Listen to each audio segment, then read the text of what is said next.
शरद पूर्णिमा का चांद ठंडक आने की दस्तक देता है और मानसून को अलविदा कहता है। वैसे तो इसे भारत में अलग अलग तरीके से मनाने की परंपरा है, जिसका वर्णन यहाँ करना मेरे इस लेख का अभिप्राय नहीं है।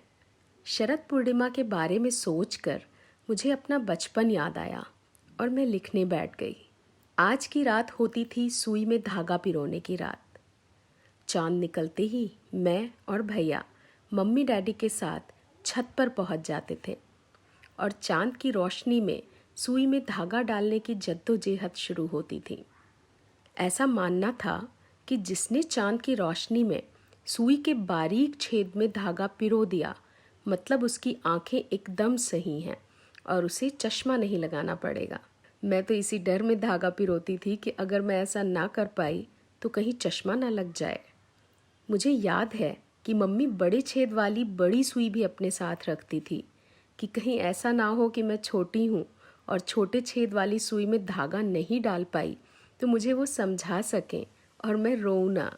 आज की रात चांद को कुछ देर खुली और बड़ी आंखें फैलाकर देखना होता था। इसके अलावा एक और चीज़ होती थी जो मुझे बहुत पसंद थी।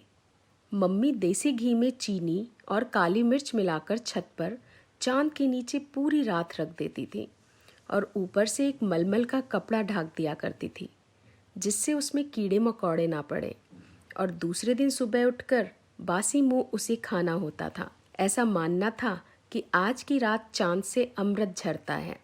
ये लिखने के साथ ही मैं उठकर बालकनी की ओर गई कि देखूं तो शरद पूर्णिमा का चांद कैसा दिख रहा है। लेकिन ऊंची ऊंची बिल्डिंग ने चांद को पता नहीं कहाँ छुपा रखा है। शायद बचपन वाला चांद जो कि छत पर चढ़ते ही दिख जाता था, उसे देखने के लिए मुझे चांद के साथ लुका छिपी का खेल करना पड़ेगा और इंतजार करना पड़ेगा कि शायद चांद अभी किसी बिल्डिंग की ओट से झांकेगा और अपने अमृत की धार मुझ पर बरसाएगा, जिसे मैं अपनी आंखें फैलाकर ग्रहण करूंगी।